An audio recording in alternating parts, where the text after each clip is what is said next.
તો નવા પ્રદેશ ભાજપ પ્રમુખની જાહેરાતમાં મોડું થવા પર બોલ્યા છે દિલીપ સંઘાણી।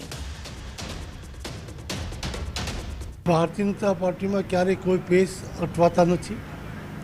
સમય સંજોગો અને કામના રોકાણોના બોજના કારણે કોઈ પ્રસંગમાં વિલંબ થતો હોય છે અને એ વિલંબ સાર્વત્રિક રીતે પાર્ટીને એવડું મોટું નેતૃત્વ પક્ષના પ્રમુખ તરીકે સી.આર. પાટીલે આપ્યું, એને રિપ્લેસ કરવા હોય તો 156 સીટો લાવવી, સંગઠનને અકબંધ રાખવું, પાર્લામેન્ટમાં જળહળતો વિજય લેવો, આ બધી પ્રવૃત્તિઓ જે કરી છે એવી જ પ્રવૃત્તિને આગળ લઈ જઈ શકે એવું નેતૃત્વ અનેક રીતે પાર્ટી ચકાસી રહી છે અને મને વિશ્વાસ છે ટૂંક સમયમાં જ હવે પાર્ટી આ બાબતનો નિર્ણય લેશે। વડોદરા MGVCL કચેરી બહાર વિદ્યુત સહાયક ઉમેદવારોનો જમાવડો। પરીક્ષામાં પાસ થયા હોવા છતાં નોકરી નહીં મળતા ઉમેદવારોમાં નારાજગી છે।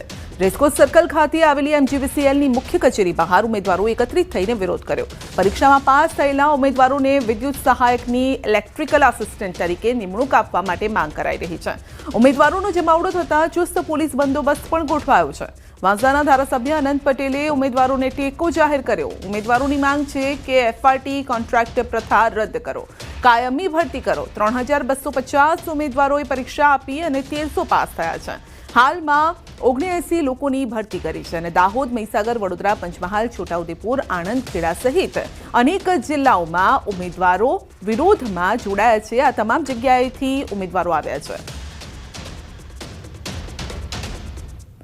વડોદરા શહેરના રેસકોર્સ વિસ્તારમાં આવેલી MGVCL જે મુખ્ય કચેરી છે તેની બહાર મોટી સંખ્યામાં જે નોકરી વાંચુક યુવાનો છે તેઓ એકત્રિત થયા છે।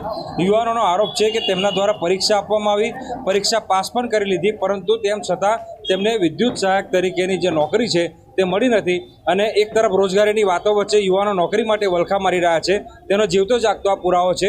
ત્યારે તમે શું કહેશો? એક તરફ રોજગારીની વાતો થઈ રહી છે, બીજી તરફ તમારા જેવા યુવાનો નોકરી માટે આમ તેમ ભટકી રહ્યા છે, કેટલું વ્યાજબી માનો છો, કેટલો અન્યાય થાય?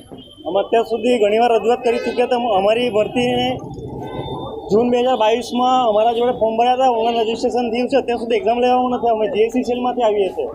અત્યારે અહીંયા સમસ્ત જે આવે છે MGVCLવાળા અને JCCL બંને છે। તમે શું કહેશો? એક યુવાનની નોકરી લાગે તો માત્ર યુવાની નહીં પરંતુ આખા પરિવારની રોજગારીનું એક સાધન ઊભું થાય। આખા પરિવારને આશા હોય, અપેક્ષા હોય કે મારો દીકરો વેલ સેટ થશે, પરિવારનું ગુજરાન ચલાવશે, અને એ જ યુવાને જો નોકરી માટે આમ તેમ ભટકવું પડે, કચેરીના ધક્કા ખાવા પડે તો કેટલું દુઃખ થાય આ સાંભળી? આ લોકો જીબીવાળાએ ભરતી કરવી જોઈએ। અમારા JCCLવાળા ભાઈઓ કેટલા વર્ષથી અહીંયા વલખા મારે છે સાહેબ।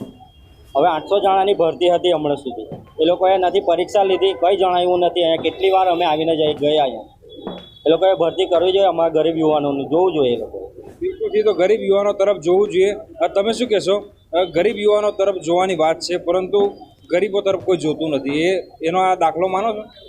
હા, 2022માં જ્યારે વિધાનસભા ગુજરાતની અંદર ચૂંટણી જાહેર કરવામાં આવી ત્યારે 18/6/2022માં 7 પાર્ટમાં 800 હેલ્પરની ભરતી બહાર પાડેલી ભૂતપૂર્વ એપ્રેન્ટિસની, જેની ભરતી આજ દિન સુધી પૂર્ણ કરવામાં નથી આવી। હવે આ ઉમેદવારો સાથેની સાથે કોંગ્રેસે પણ ટેકો જાહેર કર્યો છે। કોંગ્રેસ પણ આંદોલનમાં જોડાવાની છે, ત્યારે તેને ધ્યાનમાં રાખીને રેસકોર્સ MGVCL કચેરી ખાતે ચુસ્ત પોલીસ બંદોબસ્ત